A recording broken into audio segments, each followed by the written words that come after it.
shortly.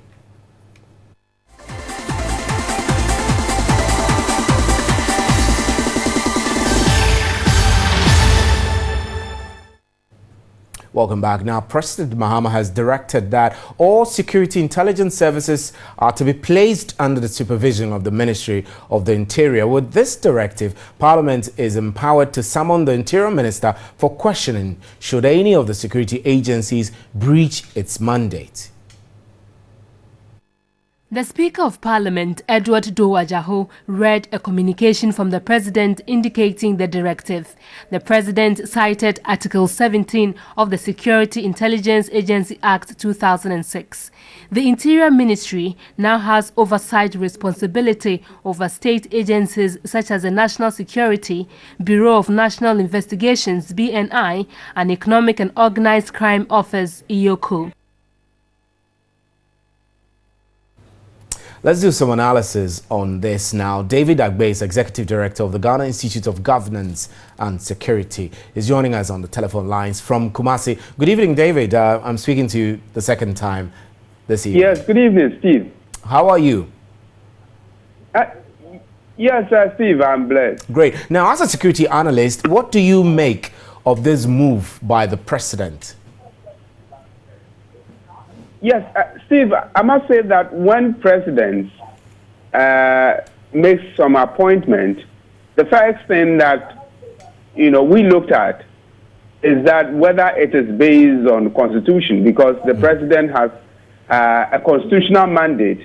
And as a chief bureaucrat, one of the key things that we always want to see is that he respects the Constitution. And so whatever that he does, we want to look into the Constitution and interrogate it whether he has such, powers. And reading through our Constitution, he has the powers to actually appoint and also disappoint. But as far as security is concerned, what we are looking at is that there should be a clear, defined, responsibility to the Interior Minister, and more to the point, how those security agencies are going to report to the Interior Minister.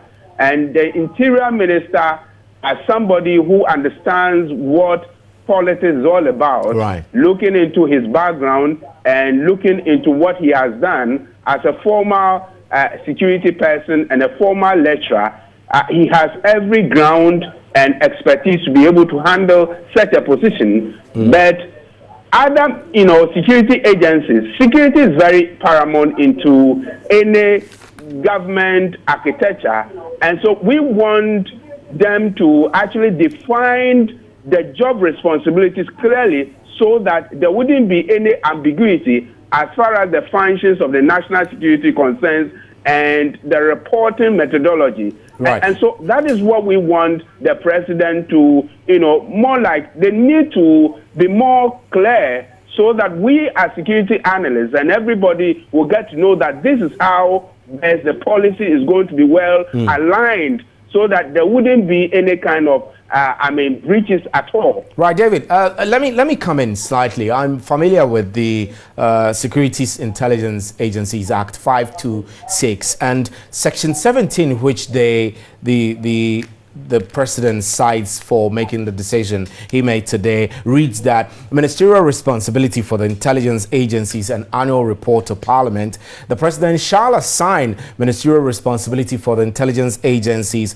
to such minister as the president shall consider appropriate. And 2 says that the minister assigned responsibility under Section 1 of this section shall, in respect of each year, submit a report to Parliament on the intelligence agencies. Now, that section and then the previous sections, the earlier sections from 1 to 17, which outlines the key functions of the various agencies, among other things, already outlines what agencies have to be under the Ministry of Interior anyway. The Bureau of National Investigation, the National Security Council, and other security services are all under the Ministry of Interior. So what new is this whole ministerial responsibility really for? What new thing does it bring onto the table?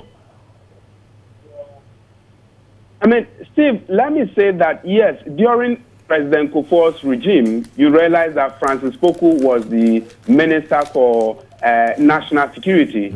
And so when the new NDC, I think that they tried to do some kind of policy alignment and adjustment. And so that ministry was actually, scrapped. And so now I think that they want to readjust themselves, looking at what the Interior Minister can actually do. When you read Article 83 of the 1992 Constitution, you realize clearly that the Interior Minister is part of the cabinet, and so decision-making processes, he is part and parcel of it. And looking into the security of this country, I think that certain things need to be done, and so we are saying that the president, as a chief bureaucrat, he has a responsibility and a constitutional mandate to ensure that we protect our territorial boundaries very well so that we have peace and security. And so if they can actually coordinate all the security intelligence such that they'll be able to have a well-defined work responsibilities for people so that there wouldn't be any ambiguity, then all of us will rally behind it, because security is very important for our country. Right, David, security important, but how will this move go to ensure that these agencies are held more accountable for their actions and those of their agents? I like that question. Now that the Interior Minister is going to coordinate all kinds of jobs, I mean, he has to be accountable to the citizens. If any security officer, for instance, those people under him, breaches the constitutions or does anything which is untoward, then the Interior Minister has to go to Parliament and report, and people can sanction him, people can report him, and so he has that mandate to be accountable to the citizens. So some of us are happy about these moves, such that the Interior Minister will be able to answer questions if any police officer, behave untoward. Recently, you've been monitoring that some of the police officers have been, involved into armed robbery here and there. And so the Interior Minister has that responsibility and jurisdiction to be able to report to Parliament the way police recruitment exercises are being done, the way BNI operatives, work, and other security agencies that works under the Ministry of Interior. So it brings to fore transparency and accountability as far as this position is concerned. So we wish to say that if all those things are going to be done, trying to more like codify, responsibility to people to work and report to the president in that fair and balanced manner, then it's okay. But anything David. short of that, then we will say that it's just an appointment for its sake. And don't forget of the fact that we have our foreign policy, and all these things fall in line such that we'll be able to protect our territorial boundaries and also, make sure that anything does not go, wayward. David, we're grateful. Thanks very much. David Agbe is Executive Director of the Ghana Institute of Governance and Security. You're watching News at 10.